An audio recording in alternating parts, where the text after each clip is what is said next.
बिल्कुल। प्रिया, इस पूरे इंटरव्यू में जो शरद पवार ने कहा है, उन्होंने कहा कि जो पार्लियामेंट का मसला, पार्लियामेंट जो उस तरीके से हंगामा का, उसको आवश्यकता से ज्यादा तूल दिया गया। एक तो उन्होंने ये कहा। दूसरी बात उन्होंने कही कि जेपीसी का की जांच पर सवाल खड़े कर दिए कि भाई जेपीसी में तो जो रूलिंग पार्टी है उसका ही बहुमत होता है, उसी को पूरे इन्वेस्टिगेशन की मॉनिटरिंग करनी थी, तो फिर सच कैसे सामने आएगा? इसका मतलब तो ये हुआ कि जेपीसी कभी भी किसी भी सरकार के सामने मांग नहीं करनी चाहिए।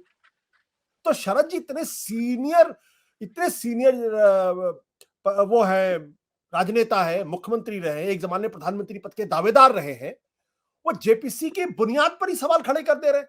क्या आपको भी लगता है कि आवश्यकता ज्यादा इस मसले को तूल दिया गया? नहीं, आशुतोष, मेरे को पवार साहब के इंटरव्यू का जो विनोद जी ने कहा, बिल्कुल उससे मैं काफी हद तक सहमत हूँ। और उनकी जो टाइमिंग को भी बहुत, जैसे जिस दिन पार्लियामेंट खत्म हुआ उसी दिन के बाद शरद पवार आके उन्होंने ये मामला उठाया और ये बोला। एक तौर से अगर पॉलिटिकली देखा जाए कि अडानी मामला कितना पॉलिटिकली है, उसमें भी ऑपोजिशन में थोड़ा डिवाइड है। राहुल गांधी बहुत चाहते हैं कि इस मामले को हम आगे बढ़ाएं, और डीएमके भी बहुत चाहते हैं, आम आदमी पार्टी भी। पर बाकी जो पार्टियां हैं, एनसीपी हुए या टीएमसी भी हुए, महुआ मित्र को छोड़ के, वो नहीं चाहती हैं इतना कि अडानी का मामला इतना उठा जाए। तो अडानी के मामले के ऊपर भी काफी डिवाइड है। वही चाहते हैं कि सुप्रीम कोर्ट से एनसीपी भी सहमत है, टीएमसी भी by and large Supreme Court जान चाहती है, बाकी पार्टी चाहती है जेपीसी।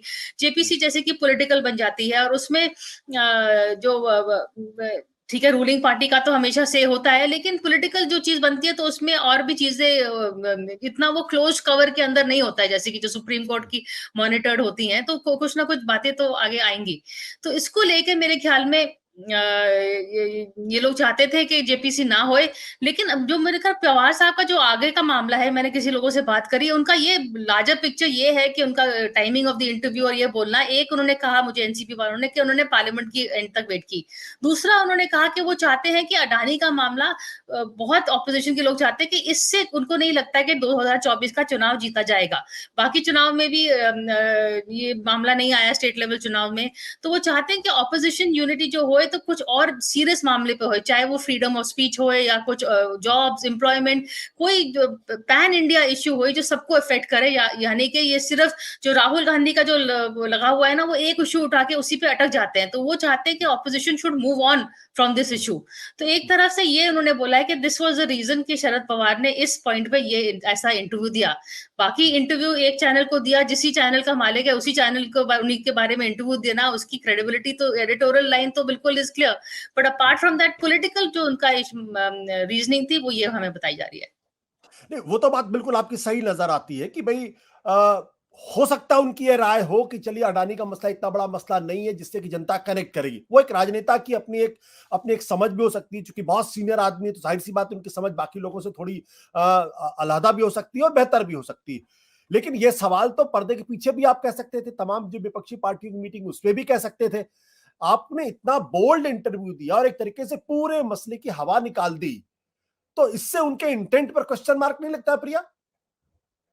नहीं, intent and the fact that उनके भी काफी करीब है टू अडानी। अगर अब मोदी अडानी की बात हो रही है तो फिर पवार अडानी की भी बात होनी चाहिए, because he is as close. Only thing is कि Sharad Pawar is not in the government, तो उन्होंने उनकी मदद की नहीं की, उस पर वो इशू नहीं आता है। लेकिन क्लोजनेस तो पवार की बिल्कुल होती है। और एट अ पॉइंट जब ऑपोजिशन बिल्कुल कोशिश कर रही है, जैसे कि राहुल गांधी ने भी बैक स्टेप ले लिया, जब उन्होंने वीर सावरकर का बोला, फिर उद्धव ठाकरे ने उस पर इतराज जताया, तो राहुल गांधी ने कह दिया कि अब से हम ऐसी बातें नहीं करेंगे। सो एट अ टाइम जब सब ऑपोजिशन कह रहे हैं कि अपने डिफरेंसेस को नहीं हाईलाइट करेंगे, हम पॉइंट यूनिटी को हाईलाइट करेंगे, उस पॉइंट पे शरद पवार का ये बोलना, इसमें बहुत ही क्वेश्चन मार्क्स रेज होता है, टाइमिंग। और एट अ टाइम जब ऑपोजिशन इकट्ठे होने की कोशिश कर रही है, तो ये क्यों बीच में डिवाइड ला रहे हैं, इस पे भी सवाल जरूर उठते हैं, आशुतोष। सत्य हिंदी का ऐप डाउनलोड करें गूगल प्ले स्टोर पर।